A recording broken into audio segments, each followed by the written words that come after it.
Hello, ladies and gentlemen, and welcome to the REC podcast, brought to you by the REC Toycast. I'm your host, Roman Chavez, and with me, as always, Eric Icarus. Oh man, were you trying to slow play the crowd, man? Come on now, we got stuff to do, baby. Eric, you can find us on Instagram at REC Podcast. You can follow me at Roman REC Podcast, and Eric. Yes. Propositioning Dracula. Did you or did you not have sex with him? We will get into that.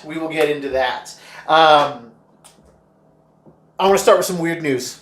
That wasn't weird? That wasn't the weird news. And guys, I'm going to tie it all together. I need you to stay with me. I need you to always remember that I have a place at where I'm going. There you okay? go. That's true. We may get a little lost on the way. The captain, baby. But we get to where we're going. So we follow him.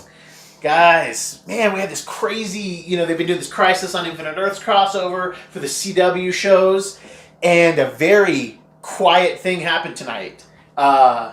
Ezra Miller, the Flash from Justice League, made an appearance on Flash tonight on the show.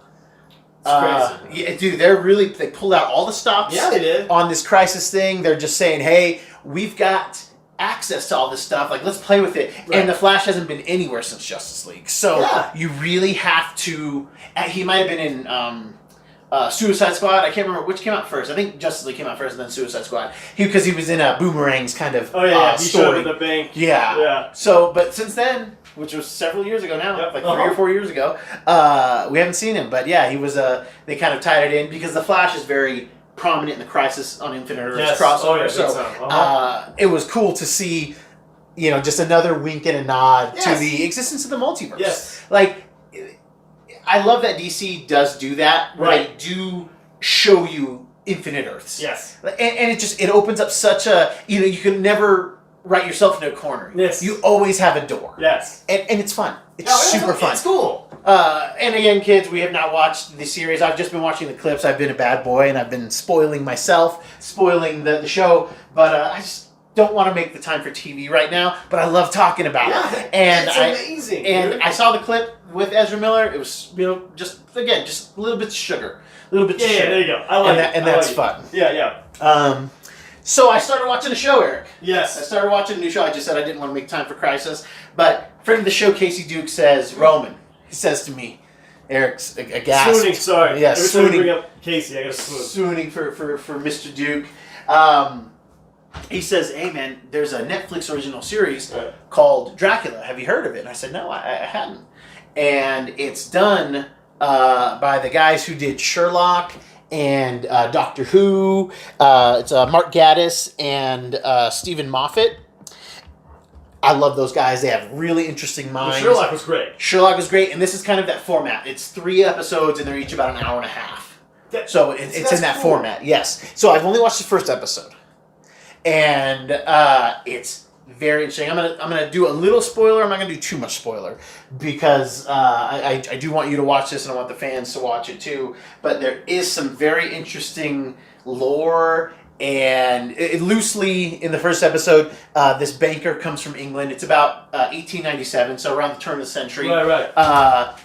They're in Transylvania, and this banker from England is kind of giving these nuns like a recount of his time with Count Dracula. That's cool. Yeah, and it's super interesting. So he goes there on Dracula's buying land in England. Right. He wants to move out of Transylvania. He says there's no life in the blood here. Right. He wants to go gentrify a different neighborhood. Yeah. But it's cool because it's very Bram Stokery. It's very. About to say, were they kind of basing it? Yeah, it does say based off of Bram Stoker's Dracula. Perfect. So Okay, cool. just like it's based off of Sir Arthur Conan Doyle's Sherlock Holmes, but it would be interesting if it was modern like Sherlock was, but it's cool so far that it's in 1897, and it's very much in the vein of that film from the 90s, which I guess is obviously also based off of Bram Stoker's, but we have that very old Dracula. Yes. At first. Yes.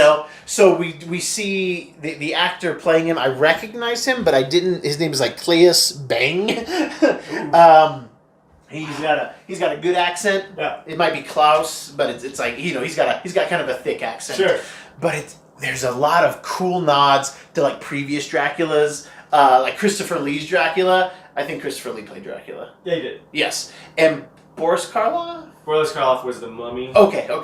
Bela Lugosi. Bela Lugosi, thank you. Yeah, like there's some like looks like through the first episode where it very much looks like references to other Draculas. Like just like the visual style, like they were doing like the Hammer horror stuff, or just like the look. Like the look, yeah, because like there's a time, especially like for Christopher Lee's, is it Christopher Lee? Yeah, is it Christopher Lee's Dracula? Like when the whites got blood red. Yeah, that's like the Hammer horror. Yeah. Okay. Oh, is that what it is? Okay. Yes. So yes, those things. That's dude. And so the guy who's giving the nuns this account, it's very cool because like you can tell he's not human anymore.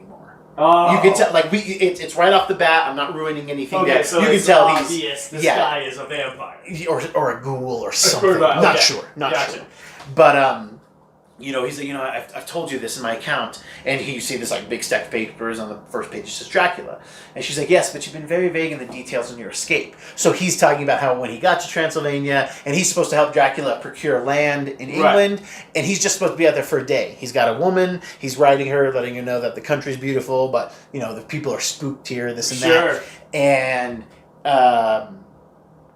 Dracula. It's like, well, I need you to stay with me. I need to learn better English. And he's like, oh, your English is great. He's like, yeah. He's like, I've already worked it out with your employers. Like, you're going to stay with me for the month and this and that. And he's like, dude, like, I can't just stay here. He's like, it's fine. Like, you're going to be okay. Just very, like playing him off and everything. Yeah. And so, yeah, he's going through, like, how he got from going to Castle Dracula to being what he is right here. And I don't even think he really knows that he's anything. Like the guy, the actor playing it is doing such a good job, right. But he looked like he's like messed up. Like even at some point, like you see a fly like land on his eye. And he does, and the nun's like, "Are you okay?" He's like, "Yeah." Why do you ask? She's like, "You have something in your eye," and he's like, "Oh," and it like goes like under his eyelid, and he's like, "Is it gone?" She's like, "Yeah," and you kind of see it like behind in his eye. That's so gross. Oh, that's cool. But yeah, first episode was very intriguing. Some very cool lore. Some very and I love that they're not trying to make Dracula this lovable character. Right. Like he's a bad dude. So they're not trying to make you like, I don't know who we're following per se, but there are some cool character reveals. You get the sense that these nuns, and I think it would be an interesting thing to have like nuns be the heroes. Vampire slayers. Yeah. Like that's what nuns are for. How cool would that be? I would be so down with that. It would be really neat. I would be so down with that. So, but yeah, in the first episode, she's like, I need you to be very clear about this. Did you have sexual intercourse with Count Dracula? Oh, to the yeah. All right. And I was like, that's Bringing weird. That's a weird. Like I never thought about that. Like if you had sex with Dracula, would you become a vampire? Right. Because it could be. It's an exchange of fluids. Yeah, it's an exchange of fluids.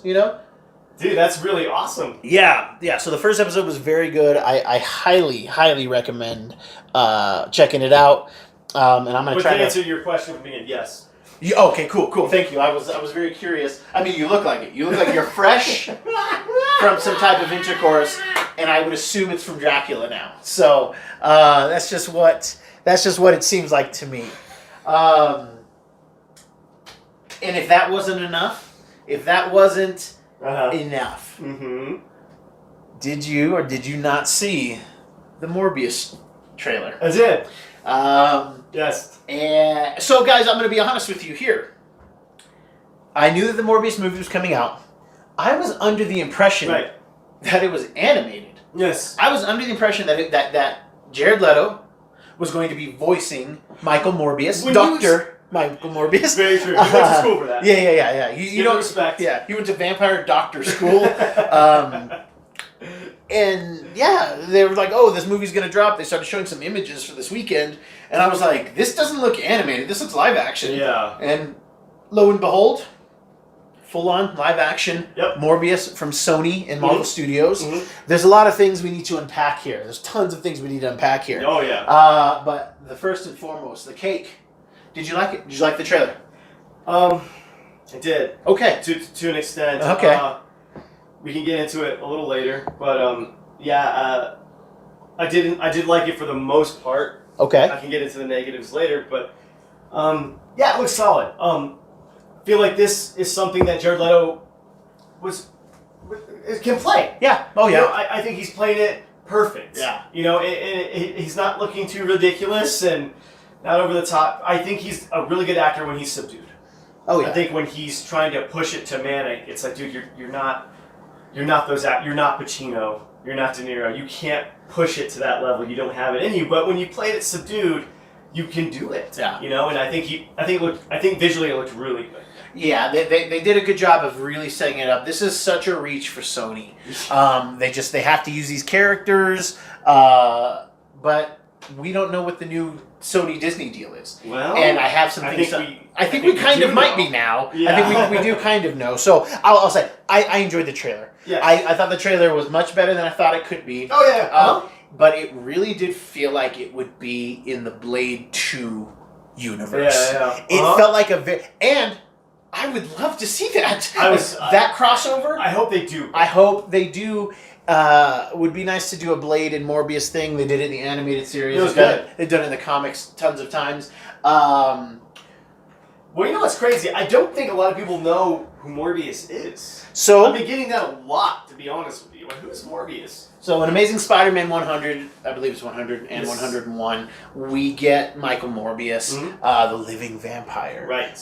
Michael, his origin kind of gets twisted up every now and again. Has a blood disease. In this, he has like a blood disease that's definitely affecting the way he's walking in the trailer. And in the comic book, he gets into some of Peter's blood. Peter's working on his mutation, his radioactive powers are kind of further mutating. Right. And this is where we get the six-armed Spider-Man. And then later yes, I love the six-armed Spider-Man. And later the Man-Spider. Yes. Peter's working on his blood. Him and Michael are working at the same lab. And Michael kind of stumbles onto Peter's samples and sees, this blood might hold. It's obvious. It's not obvious. He sees it's regenerating faster. He notices something. There's it's not clear whose blood it is, but Michael finds it and then uses it kind of on himself with like the blood of a vampire. And I might be mixing two separate ones now that I think about it, because they kind of redo his origin a couple times. But he either then mixes it with the blood of the bat, or just does the bat blood then, and then later on they change it. But he mixes blood. Yeah. Definitely gets some bat blood in there. Yes. And then he's able to, he's not like the undead. He's not a vampire in the traditional sense. He's actually alive, but he still craves blood. Right. He needs the blood to regenerate his dying blood. Yes, basically, yes. Yeah, so the disease that he has, he's getting in that fresh blood to stay alive. Yes. Remember in the cartoon where it was like, he needed plasma. Yeah, plasma. So he had these like suction cups on his hands, but he still looked like a straight up vampire. Yeah, he even had the teeth. He had the teeth, and then they ended up having vampires later in the show. I know, because Blade came in. Yeah, and I don't know. It was very weird. I think it's because he was a good guy. Yeah, he couldn't have him bite feeding on people. Giving them the handy do. Yeah, doing people in and then feeding on them, and then they were always like, "Oh, these guys, their plasma's drained, but they're gonna be okay. They'll be fine. Just call the Red Cross." Yeah, it was so. Let's get this guy an orange slice and some cookies. It's gonna be great. It was so bizarre. Sorry. The trailer looked really good. It looks very much early 2000s motif. Yeah. And it's nice and dark. The director, I believe his name is Daniel Espinosa. He's got some chops. He did that Life movie with Ryan Reynolds. Oh, okay. And he also did Safe House with Ryan Reynolds. So he's got a type. He probably wanted Ryan Reynolds to be Michael Morbius, but that could just won't work. So, hey guys, that's too much. Too many comic book things now. They're not going to believe it now. And then the writers of the screenplay, they wrote Dracula Untold. They were the showrunners of Lost in Space on Netflix. Oh, okay. Gods of Egypt. Power Rangers. So they have some writing chops for people like these movies. And the Power Rangers movie is okay except for the Goldar fight. It's just okay. All right, I'll just put that out there. Going real quick. Who's your favorite Dracula? Is it Dracula actor? Yeah. That is tough. Probably the best Dracula actor has to be Gary Oldman. Okay. But I think my favorite Dracula story is Dracula 2000. Oh, okay. With oh my God, Leonidas. What's his name? Oh, Gerard. Yeah, Gerard Butler. The movie came out in 2000. It's a super low budget, very late 90s style film. There's like the techno music going on. They were definitely picking. There were some raves. Yes, there was some rave action happening. But the idea... Interesting story. Yes, and spoilers, kids, and this is... They created a lot of lore for Dracula, where he's actually Judas. Yeah. Which I love. Which is cool. Why makes, not? Yeah, it makes sense. You know, he was paid silver to betray Jesus. Hung himself at daybreak. Yes. Yep. So, yeah, there was a lot of things that were very cool. The movie's just okay, but the lore is excellent. Oh, yeah, totally. What about you? Who's your favorite Dracula? Leslie Nielsen. Dead and loving it, man. Dead and loving it. I did all that setup just for that. Man, I don't even know how you live with yourself. I'm a vampire, I tell you. I keep telling you, you're not going to get that. He's not actually Dracula, okay? Stop sleeping with him. Oh, man. I'm... The biggest thing to unpack from this... Yes. Oh, yeah. Is we see a poster in the back that has Spider-Man, and it says murderer over it. Kyler. It says murderer on it. But it looks like Raimi's Spider-Man. Yes. And then the rumor mill is churning up that Tom Holland will have a role in the Venomverse. Right. Which I believe this will be in the Venomverse as well. Yeah. So... And then they say J.K. Simmons might make an appearance as that kind of Alex Jones-esque character. And that's interesting. And then another rumor came out and said that, and I'm going to try to word this correctly, so bear with me, kids. Spider-Man movies will influence Sony movies, but Sony movies will not influence the MCU. Right. Is that I'm saying? I think I'm saying that correctly. Okay. Well, you're forgetting the big part. Well, this rumor came out literally like just the day or two before the trailer dropped. Right. And in the movie, who is in there but Michael Keaton, looking very much like he was wearing the same jumpsuit from the prison scene at the end of Spider-Man Homecoming. Cool. Very cool. This. I'm very into this. I mean, obviously there's no reason to do that because it's not like the Vulture and Morbius are like gonna work together for any reason. He's like, I want to talk to you about the Sinister Six initiative. Yeah. He's got an eye patch. And he's doing a very, very racist Sam Jackson impersonation, okay?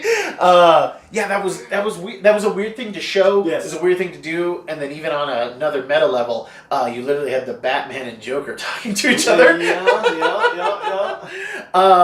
So with that, I mean, it feels like Marvel Studios might be more involved than we thought. Right. I think it was, the way I saw it was Sony was strong-arming Marvel, and that Marvel kind of had to throw him a little something. Man. I think that's what it came down to. Like, Sony's like, hey, listen, you can mess around with Spider-Man a little bit, but you got to give us a little help here. If that means... throw us a little our way. I mean, if that means that we can fold Venom in. We can fold Venom in because we can still do it to where Peter...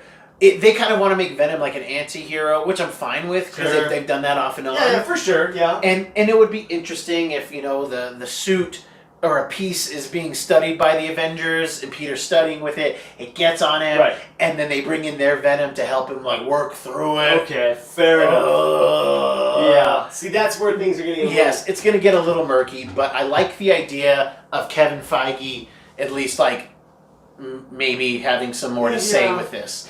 And I mean, that's fine. Like, hey, you get to make money off of this, and this, but we get to use Spider-Man. Right. And we get a piece. Like, they still deserve a piece. They still get something. Yeah, you gotta get a piece. But can we get to what we didn't like about this? Okay, because I feel like I watched the whole movie, including the end credit scene with Michael Keaton. I'm serious. It literally gave me every beat, a few action scenes, and then they gave me the big surprise. So I don't know what else I'm going to go watch it. Yeah. I'm going to watch it. Because I'm a fan of the character. Yeah. Sam Raimi really wanted, his plan for Spider-Man 4 was to have Morbius in it. Right. And we were very excited about that prospect. I wonder if maybe they consulted him on something. I doubt it. This doesn't, this definitely has the stink of youth. I don't think you're going to bring Sam Raimi in. It was just weird that the Spider-Man that was on that poster was clearly Tobey Maguire. Right. So... I mean, other than them spoiling a lot in the trailer, again, I don't know, man. It's just a little too stylized for me, I guess. I don't know. It looks too Sony. It looks a little too Venomverse for me. Yeah. Like, it's a little too... The action's a little too, like, jilted. Yeah. That's like, okay, does not look good. Yeah. You know? It feels like the WWE to Marvel's MMA. You know? Like, that's what it feels like. You know? Like, there can still be something compelling, and there can still be characters that I like, but we know it's real, okay? We know it's real. I mean, did you not like anything about this? You know, I didn't expect anything, and it was better than I thought. So I'm holding my negativity. I think I need to go into these more like that. Yeah. Into these Sony movies, not expecting anything in it, and then I'll get pleasantly surprised. Yeah, I just neuter myself a little bit because it's just, and I'm just tired of being disappointed. So as long as I bring that bar down a bit, what really screws me up is when they release the second or third trailer and they keep getting better. Right. And then the movie's just not. Yeah. You know, a la Venom. But you know? I think what you said earlier about maybe Kevin Feige is involved a little more, it gives me a little more hope. But we're totally speculating that. We have no idea. But this felt like But if they're lending some of their characters from their universe into this, they're gonna Kevin's gonna, hey, listen. Yeah. These are kind of our babies here. Yeah. So you ain't screwing this up. Yeah. So I'm gonna give you some pointers. Yeah. So like Kevin's assistant needs to be kind of over there at Sony. Seriously. You know, just like being the ambassador or something like that. I don't want to mess something up, but you know, this is whack. Yeah. Take this out, please. Yeah. I like his look. I like the quick CG look of like kind of the eyes of Michael Morbius. You know, it doesn't look like it's finished yet. Yes. And, I was getting ready to say that. But then the finished product for Venom, I didn't think looked good at all. No, I felt like the spec stuff looked way better. Yeah. Honestly, a little more dark. And, I think that there's not enough there for me to give a full judgment. I'm just happy that I didn't hate it. I like that. I'm just happy I didn't hate it. I like that. Let's just go with that. Yeah. You know, I would like there to be a world in which we can get. Like, it'd be cool to get Leto in the Blade TV series that they're talking about doing, in the Moon Knight TV series they're talking about doing. It would be very cool. It would be very cool. I don't know if you saw on the web, but the Hawkeye Disney Plus show has been postponed. What? Jeremy Renner's going through an ugly divorce right now, custody battle, and his ex is saying some very terrible things. Like what? Abuse type stuff. It doesn't appear to be true because he's out there still posting and living in the world and doing his thing. Right. Not fazed by it. But Disney came out and said that it has nothing to do with that. There's a scheduling conflict, this and that. We're still doing it, this and that. So that's interesting. But apparently now they've moved up Miss Marvel. Okay. And I believe pre-production on Moon Knight has started earlier than expected. I'm good with that. Thank you, Jeremy Renner. Oh, Jesus. No, man, but we like Hawkeye. I love Hawkeye. Yeah. I was ready for two Hawkeyes. Honestly, I think Hawkeye's TV show should be about him getting a divorce. Oh, my gosh. Custody, not even no fights, just custody. Yeah, when the wife finds out how he's been living as Ronin for the last 5 years or whatever, just like she can handle it. You killed Nat. You let Nat die. Yeah, right. Oh, man. Yeah. It is just, we can call it Barton versus Barton. Oh, there you go. It's just a custody battle for the kids. Man, they're never going to use us for Disney Plus, are they? Hey, man, I have a compelling drama here. Oh, yeah, by Dick Wolf. I thought that was interesting, and it's just there seems to be a couple little hiccups coming on. You know, we've been hearing hiccups. We've been hearing that Eternals might get delayed a little bit. Mm-hmm. Black Widow looks great, but that's cool. And then the director for Doctor Strange and the Multiverse of Madness has stepped down as director. He's going to stay on as EP. Right. So he can still get his money. And make it look like there's no bad blood. Make it look like there's no bad blood. So yeah, they're willing to pay him to not sync what he's doing. The unconfirmed, they said it was creative differences. Sure, which I agree. I agree too. Yeah, that happens. What happened to Edgar Wright? Yeah, we've seen it happen. I mean, even Favreau couldn't do Iron Man 3, but I think that was more scheduling. I think that was more Jungle Book nonsense. Yeah. Yeah, he's leaving, but we had this happen with Ant-Man, like you said, with Edgar Wright, and then we still got an excellent Ant-Man movie. Right. And that happened, into filming. Oh, So this is, I think, less of a problem. I think there's still enough time. Yeah, because it was definitely to get a cohesive story.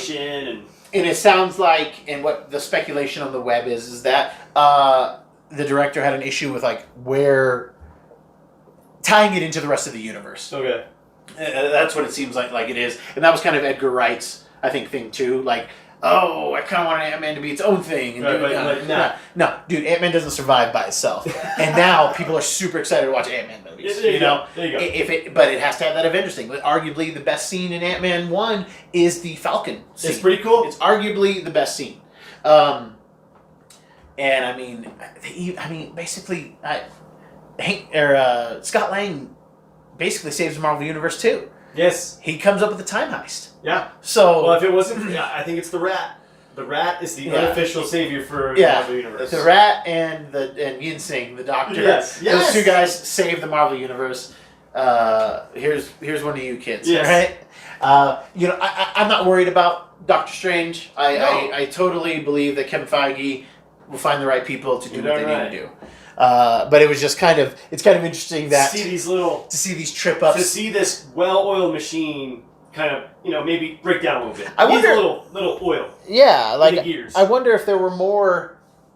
I feel like there was more in this start of this phase than there was in the entire first three phases. I'm with you because the only thing we heard about was Ant-Man. Yeah. And then the James Gunn thing. Right, and that wasn't like even. Yeah, that's actually more for this phase as well. So there's another thing that pertains to this phase. There's 3 or 4 things. Yeah, like, scores, baby. Yeah. So who knows, man?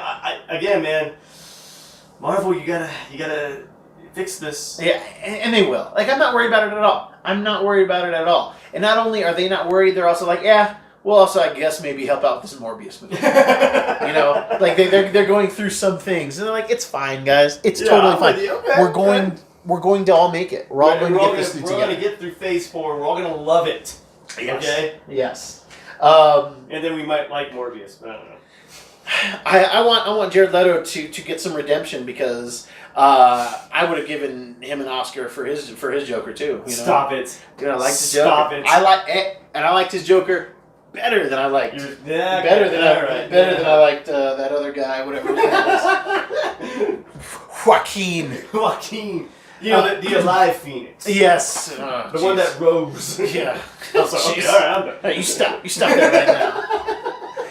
Kids, that's our show for today. Thank you so much for listening. If you like what we're doing, please hit that subscribe button. Leave us a like. Leave us a comment. Did you guys like the Morbius trailer? Do you think Jared Leto is the best Joker? I don't. Eric does. That's weird. If you can tell your friends, check us out. We're on all the streaming platforms and all of that stuff, all the podcast networks, I mean. And Eric, what did you learn today? Jared Leto's my favorite Joker. Oh, yeah. It's you know what? I learned that, hiccups aside, Kevin Feige is just, he's a god. He's gonna, I think, like you said, it's the fearlessness, like, we got this, and we're gonna throw Sony a bone here. Yeah. We got this. Yeah. We're gonna sweat. And if you listen to our Oscar episode, our Oscar preview, as it were, I should have said, and I wanted to, they should give out an Oscar for, like, Best Studio. Like, Best Studio of the Year. Because then Marvel could get some love. Oh, yeah. But watch, Pixar would still get it.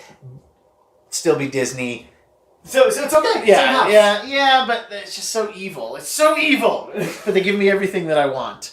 I learned that I kind of wish Wesley Snipes was younger. Because I still want Wesley Snipes as Blade, and I want to see Wesley Snipes and Morbius. And, I think he'll get a cameo. He'll be the Whistler. He'll be the Whistler in the new. Man, that'll be interesting if they just do that. It'd be cool. They have him be Wakandan, or have him be trained by somebody like one of those like rogue dudes who left. See, that would be interesting. How cool would that be? Yeah. I'm all over the place. Kids, thank you so much for listening. I have been your host, Roman Chavez. I'm still Eric Icarus. And we will catch you on the next show. Thanks for listening.